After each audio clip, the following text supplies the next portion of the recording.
सबसे पहले आप सभी को खान करियर स्टडी चैनल पर आने के लिए तहे दिल से धन्यवाद। उम्मीद है कि आप सभी अच्छे होंगे। जैसे कि आप सभी ने थंबनेल देखा ही होगा कि sweetest love I do not गो का फुल एक्सप्लेनेशन। जी हाँ, आज हम लेकर के आए हैं फुल एक्सप्लेनेशन, एक एक चैप्टर, जैसे कि आप लोगों को एनालिसिस करके हम दिखा भी दें कि प्रत्येक हिंदी इंग्लिश, आपने इंग्लिश देखा, फिर पूरे चैप्टर का एक पैराग्राफ इंग्लिश, एक पैराग्राफ हिंदी, आप पूरे चैप्टर का लेकर के आए हैं हम। और आज आप सभी के साथ पूरे चैप्टर का डिस्कशन करेंगे। देखिए, एक पैराग्राफ इंग्लिश और एक पैराग्राफ हिंदी, तो आप सभी अंत तक इस वीडियो को जरूर देखें। इसीलिए हमने शुरुआती में ही आपको ये दिखाने का प्रयास किया। तो सबसे पहले हम जिक्र स्टार्ट करते हैं। तो रेनबो पार्ट सेकेंड बुक का ये पोएट्री सेक्शन का पहला चैप्टर है। आपने rainbow part first book 11th class में यानी इंटरमीडिएट फर्स्ट ईयर में पढ़ा होगा। ये सेकेंड ईयर में रेनबो पार्ट सेकेंड बुक आपको पढ़ना होता है। और स्टोरी ऑफ इंग्लिश, तो ये रेनबो पार्ट सेकेंड का पोएट्री सेक्शन है। पोएट्री सेक्शन में आपने पहला ही chapter sweetest love I do not go के लेखक हैं जॉन डॉन। जैसे कि इसके पहले वीडियो में मैंने चर्चा की थी ऑथर बायोग्राफी के बारे में, 10 मिनट में 10 मार्क कैसे क्लियर करें। तो आपने उम्मीद है कि उस वीडियो को देखा होगा। अगर नहीं देखा है तो जाकर के 10 मार्क अपना क्लियर करें उस वीडियो को देख करके।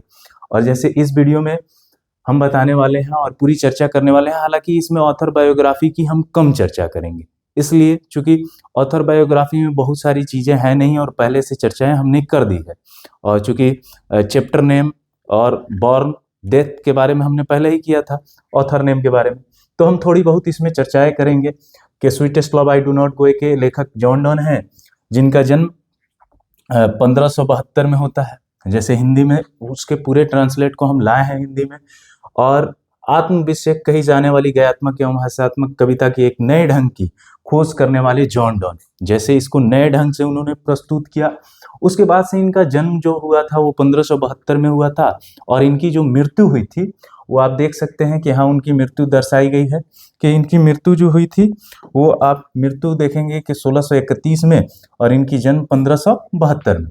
इनका जन्म जो हुआ था वो लंदन में हुआ था, एक संपन्न कैथोलिक परिवार में हुआ था। संपन्न कैथोलिक परिवार में उस समय अपने इंग्लैंड कैथोलिक विचारधारा वाले, विरोधी विचारधारा वाले देश था। और उस टाइम क्या था, इंग्लैंड था कैथोलिक विरोधी विचारधारा वाला देश था। जॉन डॉन को उनके धर्म के कारण बिना डिग्री के ही ऑक्सफोर्ड यूनिवर्सिटी से निकाल दिया गया, क्योंकि उस टाइम धर्म का भी काफी विरोध चल रहा था और उन्हें यूनिवर्सिटी छोड़ने के लिए बाध्य कर दिया गया। उस समय उनको छोड़ना पड़ा।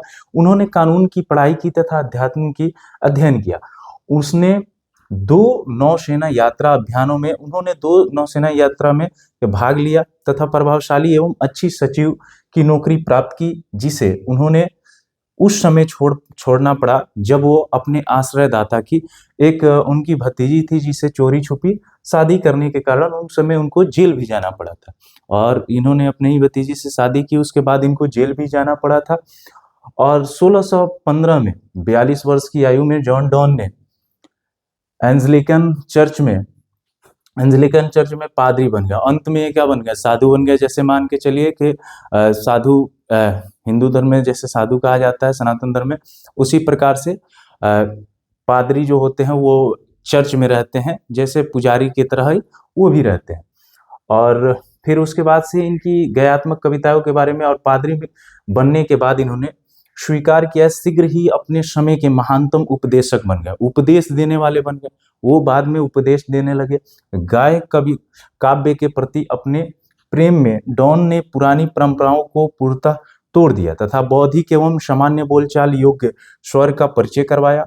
और उनको नए कविताएं किसी बिंदु पर जोर देने वाली होती थी, न्यूनतम वैज्ञानिक एवं भौगोलिक खोजों के इस्तेमाल करती थी तथा साबित करती थी, एवं बौद्धिक पीड़ा के साथ उत्कंठा के भाव को समावेश करती थी। और जॉन डॉन अपने रचनाओं में song, sonnet, satires and elegies and sermons के लिए जाने जाते हैं। वास्तविक काव्यात्मक संवेदन, रुक्ष छंद तथा चंचल चित्र उनकी समस्त काव्य रचनाओं की मुख्य विशेषता है। अब हम चर्चा करते हैं, जैसे ये बायोग्राफी है उनकी, लेकिन बायोग्राफी में अगर देखा जाए तो बहुत कम ही चीज पूछा जाता है और इसमें लिमिटेड कुछ चीजों को टारगेट कर सकते हैं। जैसे वो 42 वर्ष की आयु में क्या बन गए, एंजेलिकन के चर्च में 1615 की जिक्र जाती है। उसके बाद से उस समय उनको छोड़ना पड़ा अपने भतीजी के साथ, यहाँ पर उन्होंने शादी कर लिया था, उनको जेल भी जाना पड़ा था। उसके बाद से इसमें आपको चैप्टर में सबसे इंपॉर्टेंट होता है ऑथर नेम, जन्म, मृत्यु, उसके बाद उनकी मुख्य बातें। उनको ऑक्सफोर्ड यूनिवर्सिटी भी छोड़ना पड़ा था उस समय, धर्म के वहां पर विरोध, इंग्लैंड में कैथोलिक भी विरोधी विचारधारा वाला देश था उस समय, उस बातों को। अब नेक्स्ट हम स्टार्ट करते हैं पार्ट को। ये पहला स्टेंजा है, पहला stanza, sweetest love I do not go for weariness of thee, nor in the hope the world can show a fitter love of me, but since that I must die, at last 'tis best to use myself in just thus by find death to die। कवि कहता है इसमें, कवि John Donne क्या कहता है कि मेरे सबसे अच्छे प्यार, मेरे सबसे अच्छे प्यार, मैं तुमसे थक कर या तुमसे डर कर कहीं भाग नहीं रहा हूं।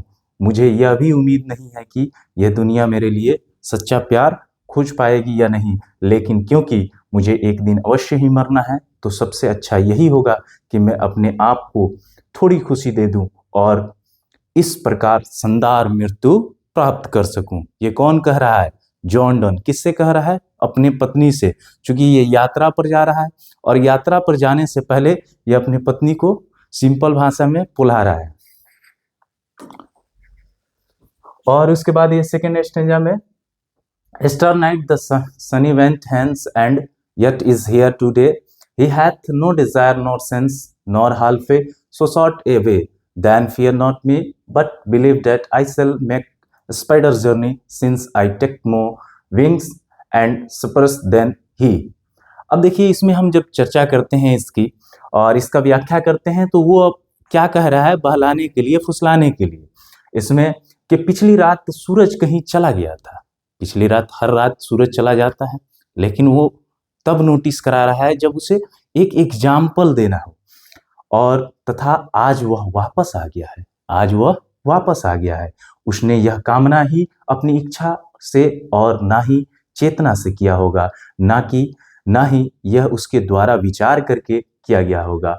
उसे मेरी तरह किसी बात का डर भी नहीं होगा, और किंतु विश्वास करो कि मैं उससे भी तेजी के साथ यात्रा करके आऊंगा। जब ये समझा रहा है उसको, वो नहीं मान रही है उसकी पत्नी, तो ये समझा रहा है कि जैसे सूरज पिछली रात चला गया था और सुबह आ गया है, ठीक उसी प्रकार मैं भी यात्रा पर जाऊंगा और चला आऊंगा, और किंतु विश्वास करो कि मैं उससे भी तेजी के साथ यात्रा करके आऊंगा। मेरे पास ज्यादा पंख होंगे और उसकी तुलना में एक ज्यादा सच्चा कारण भी होगा, क्योंकि कारण, सबसे बड़ी कारण कौन है, इसकी पत्नी। अपनी पत्नी को समझा रहा है कि मैं जाऊंगा, तुम ज्यादा चिंता मत करो, मैं जाऊंगा और चला आऊंगा।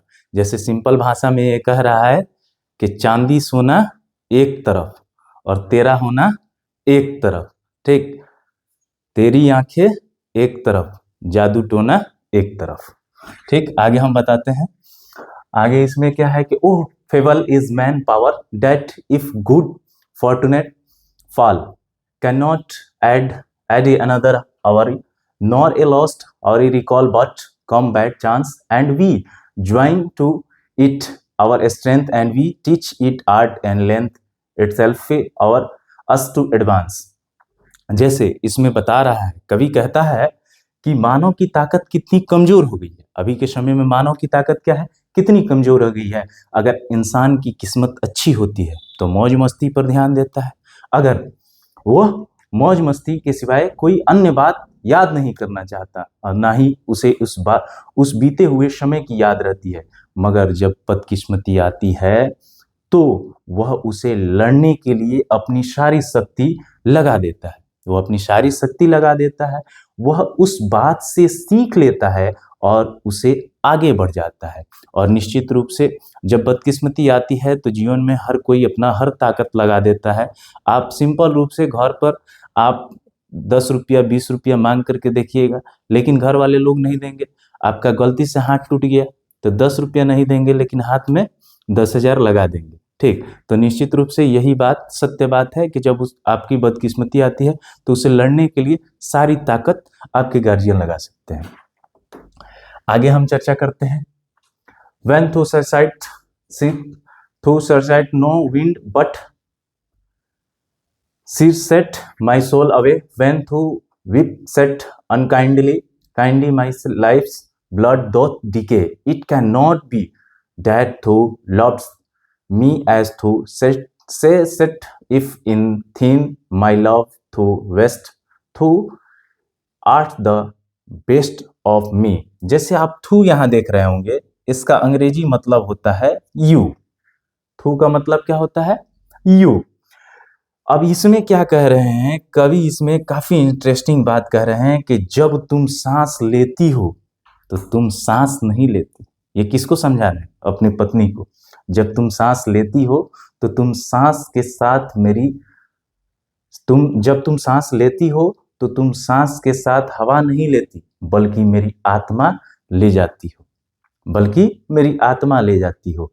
जब तुम रोती हो तो मेरे शरीर के निर्दयी प्रकार के खून सड़ने लगते हैं, और मेरे शरीर में जो निर्दयी प्रकार के खून हैं वो सड़ने लगते हैं।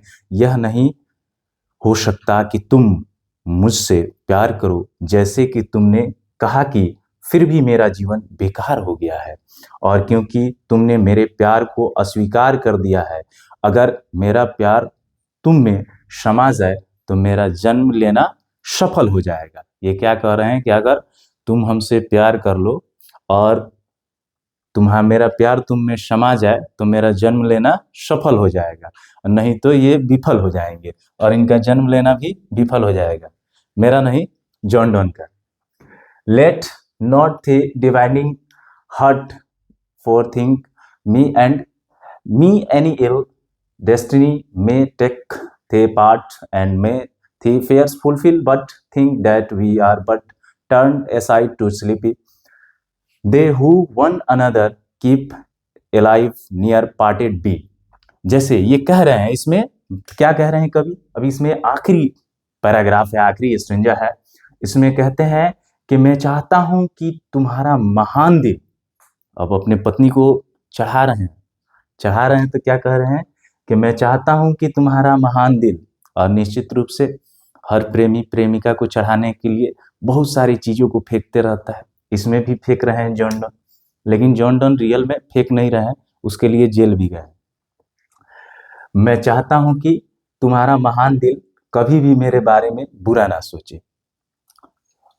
और जैसे कवि का कहने का मतलब यह है, मैं कहने के लिए तो तुम्हें चांद कह दूं, मैं कहने के लिए तुम्हें तो चांद कह दूं, लेकिन लोग तुम्हें देखेंगे ये हमें गवारा नहीं देता। ठीक, और वही बात ये भी इसमें कह रहे हैं, sweetest love I do not गो में जॉन डॉन, और कहते हैं कि और तुम उसके भय से परे रहो, मगर सोचो कि हम दोनों एक दूसरे के लिए बने हैं। और जॉन डॉन समझा रहे हैं कि मगर ये सोचो, कोई कुछ भी कहे, लेकिन सोचो कि हम दोनों एक दूसरे के लिए बने हैं। वे लोग जो अपने प्यार को एक दूसरे के मन में जीवित रखते हैं, वे लोग जो अपने प्यार को एक दूसरे के मन में जीवित रखते हैं, उनसे उनका प्यार कभी जुदा नहीं होता, उनसे उनका प्यार कभी जुदा नहीं होता। ये काफी रोमांटिक कहें या ऐसे कहें तो 12th क्लास में सबसे रोमांटिक अगर चैप्टर है तो ये हो सकता है। फिर से ए मैरिज प्रपोजल भी है। जैसे मैरिज प्रपोजल तो उसका नाम ही है, उसमें प्रपोजल की सिर्फ चर्चा की गई है, लेकिन उसमें बातें कुछ और होती हैं। आप देखिएगा 11th चैप्टर है प्रोज सेक्शन का, मैरिज प्रपोजल। लेकिन sweetest love I do not गो, उम्मीद है कि आप सभी समझ भी गए होंगे, और हम ये कामना करेंगे कि आप सभी का मात्र कुछ ही दिन बचे हुए हैं। 2 फरवरी से आप सभी का एग्जाम भी स्टार्ट होने हैं, तो हम चाहेंगे कि आप सभी लगातार पढ़ाई करते रहें। हम एक्सप्लेनेशन लगातार लेकर के आते रहेंगे। और एक चीज़ आप सभी को बता दें कि इसके बाद मैं नेक्स्ट वीडियो लेकर के आ रहा हूँ, और नेक्स्ट चैप्टर का एक्सप्लेनेशन आप सभी का आएगा। प्रत्येक चैप्टर का मैं एक्सप्लेनेशन लेकर के आने वाला हूँ, तो उम्मीद है कि आप सभी स्वयं पढ़िए, दूसरों तक भी इस वीडियो को पहुँचाइए ताकि उसे भी सही जानकारी मिल सके। और इस चीज़ों को और कमेंट में बताना है कि कितना % आप समझ पाए, और किन किन चीज़ों का आप वीडियो आगे चाहते हैं, किन किन सब्जेक्ट के वीडियो चाहते हैं, वो भी आपको कमेंट में बताने हैं। उम्मीद है कि आप सभी स्वस्थ हैं, मस्त हैं और मस्त रहें, और पढ़ाई करते रहें। पढ़ाई करना सबसे ज़रूरी है।